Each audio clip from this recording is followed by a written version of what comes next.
Have you ever given much thought to the idea that the spoils in life go to the risk takers? If you'll give it some thought, I think you'll come up with the same solution I arrived at.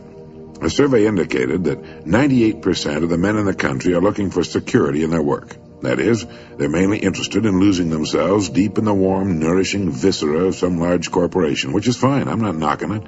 I'm just commenting on it. But these are not, as a rule, the risk takers. They're more the play-it-safers.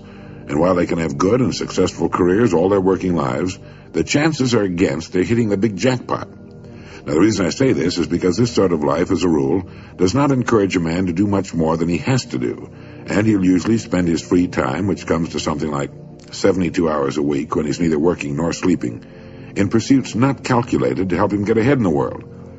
Now, the man who risks his spare time writing a book, painting pictures, fiddling with inventions, continuing his education, is generally the one in this kind of milieu who will advance above his fellows.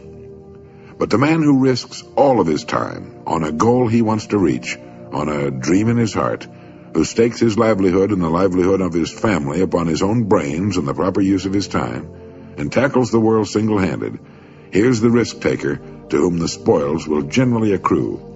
Now, I'm not talking about the impractical dreamer and stargazer. I'm talking about the man of action who gets out and raises the dust in the world. He might take some king-size pratfalls and be snickered at by friends and relatives of a more conservative bent, but he'll usually make the grade if he stays with it, and earn their admiration, if not envy, before he's through. You know, one of the biggest factors in his favor is the size of the group he belongs to. According to the most reliable figures I can find, this risk-taker belongs to only about 2% of the population. And since he's generally working on an idea that will in some way serve the big 98%, the odds swing rather favorably to his side. Additionally, a man on his own must think. He must devote more of his days to thinking. Conversely, the man with a good steady job who's familiar with his work and surroundings can go along pretty well from day to day without doing any creative thinking at all. And as I said, we have a tendency to do no more than we have to. Anybody who spends a good deal of his time thinking is going to come up with a good idea once in a while. The law of averages is definitely on his side. And if you'll think about it a minute, you'll realize that he only needs a few, maybe only one really good idea to make it big. Now, the more you think about it and analyze it, the more it makes you think that what appears to be the risk-taker really isn't nearly as big a risk-taker as you might imagine. The cards are stacked pretty well for him from several important standpoints. But as I said in the beginning, the spoils definitely go to the risk-taker.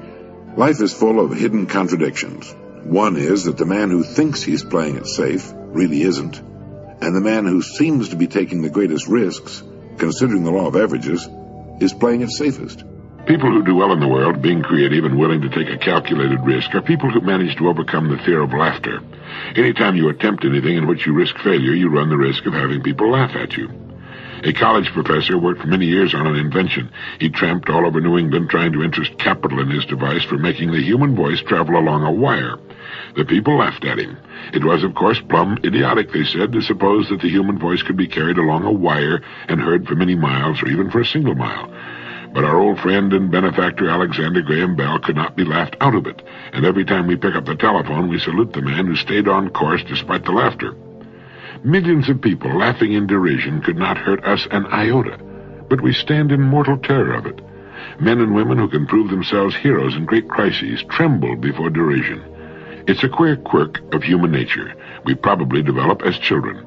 It has cost much. It's changed the history of the world. Sometimes the price of a laugh has meant the slamming of a door of fame and fortune, or even immortality. Elias Howe invented the sewing machine, but it nearly rusted away before the American women stopped laughing about it and could be persuaded to make use of it. With their sewing done so quickly, they argued, what would they ever do with all their spare time? So a biographer paints a tragic picture. The man who had done more than any other to lighten the work of women was forced to borrow a suit of clothes on an occasion of a public appearance. Men are as bad as women when it comes to resisting new ideas. The typewriter had been a demonstrated success for years before businessmen could be persuaded to buy it. How could anyone have letters to write, they argued, to justify the investment of $100 in a writing machine? Only when the Remingtons sold patent rights to the Calligraph Company and two groups of salesmen worked in competition was the resistance finally broken down. Xerography faced the same kind of problem when it was first introduced, and other inventions have had similar battles. Here's an extract from a notebook of Robert Fulton, who invented the steamship, who changed the world from sail to steam on the oceans of the world. He wrote, "As I had occasion daily to pass to and from the shipyard where my boat was in progress, I often loitered near the groups of strangers and heard various remarks as to the object of this new vehicle. The language was uniformly that of scorn, sneer, or ridicule. The loud laugh often rose at my expense, the dry jest, the wise calculations of losses or expenditures, the dull repetition of Fulton's folly. Never did a single encouraging remark, a bright hope, a warm wish cross my path. Never did a single encouraging remark, a bright hope, a warm wish cross my path." And that's about what you can expect when you try something new. Emerson once commented that no one ever falls ill, but that passers-by idly hope that he will die. And the same perversity and built-in envy cause people to think or hope that any new idea or plan that runs counter to established principle will fail. Speaking of Emerson, he also wrote, "Pythagoras was misunderstood, and Socrates, and Jesus, and Luther, and Copernicus, and Galileo, and Newton, and every pure and wise spirit that ever took flesh. To be great is to be misunderstood." You know, we tend to forget that the greatest people, the greatest writers, the greatest teachers, were for the most part in violent disagreement with their times and the way things were being done. We seem to have become so flabby in our acceptance of anything that we fail to do anything personally about what we see about it. Norman Cousins has written that the biggest issue of all in the years just ahead is not just the squandering of physical resources, but the squandering of human resources. What constitutes failure? What does a person have to do or not do in order to fail? Herman Melville died in 1891. He wrote the book Moby Dick, the whaling epic, with its tremendous metaphysical concept of evil, at the age of 30. The book was published in 1851, sold a few copies, and then was promptly forgotten except by the limited connoisseurs of creative writing. Melville lived 40 years beyond publication of Moby Dick. He considered himself and his book a failure, and from a publisher's point of view, Melville was right. Of his other novels, Billy Budd remained unpublished for 40 years after his death, and like Moby Dick, has since become a literary classic. Today, sales of Melville's works run into the millions, but there is no retroactive compensation for the author's troubled soul or shoddy purse. So what is failure?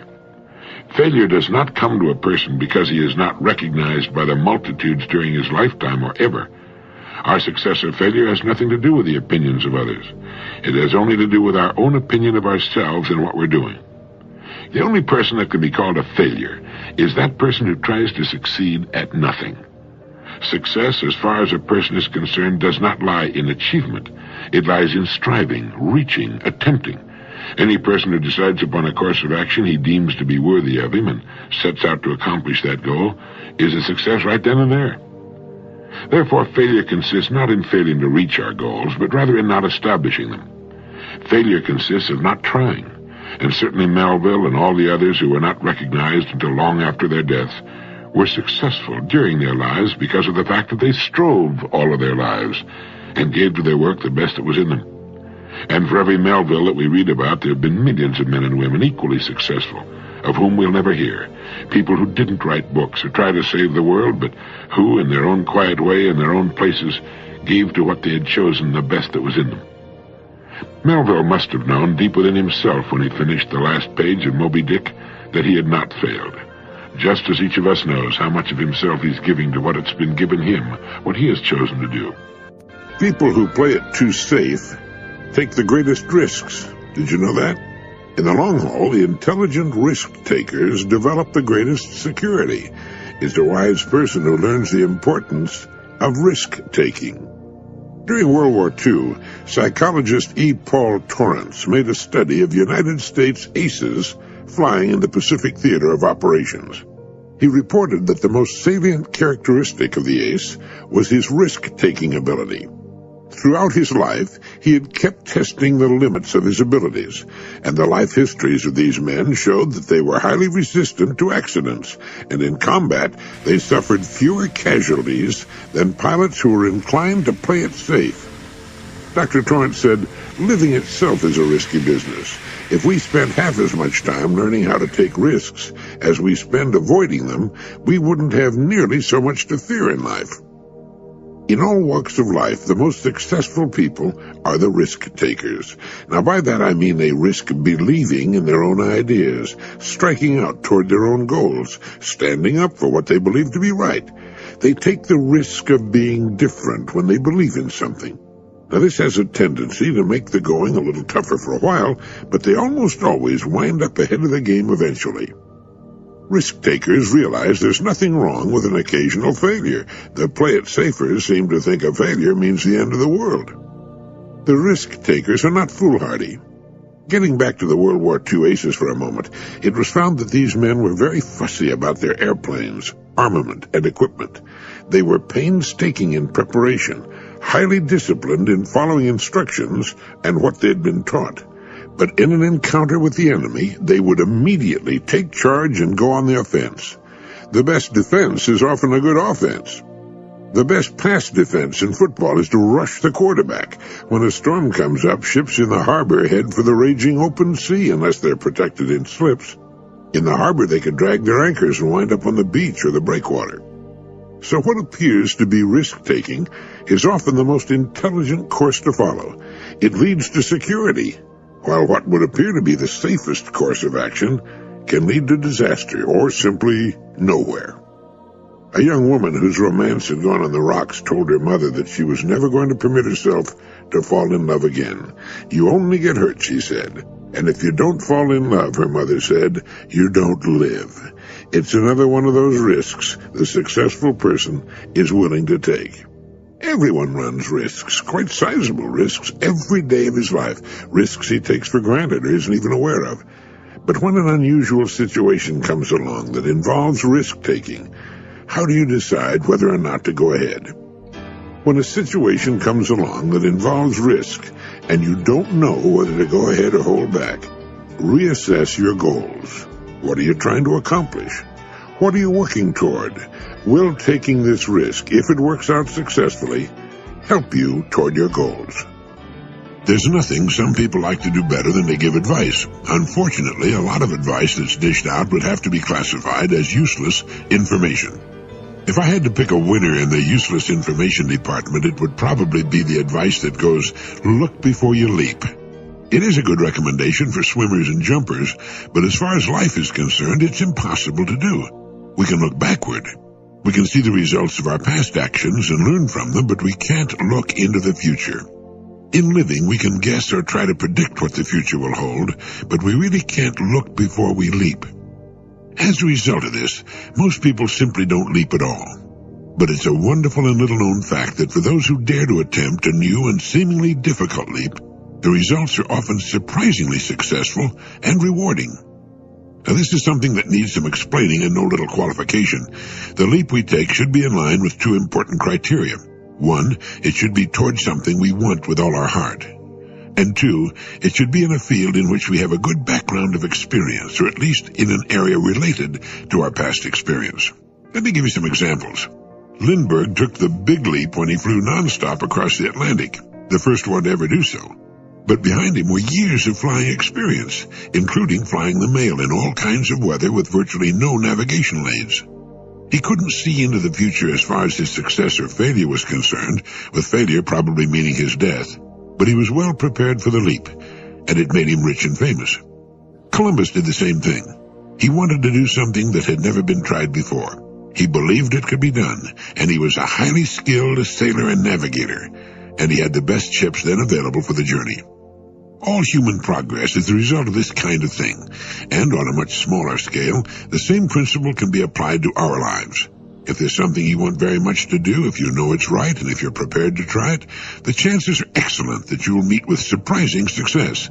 And after you've taken the big jump, you'll probably wonder why you waited so long. Of course, there's always the risk of failure.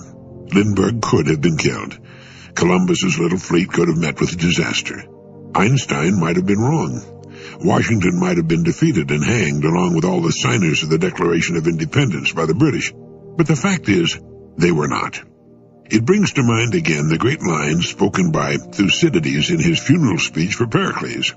The secret of happiness is freedom, and the secret of freedom, courage. You'll never get elected unless you expose yourself to defeat.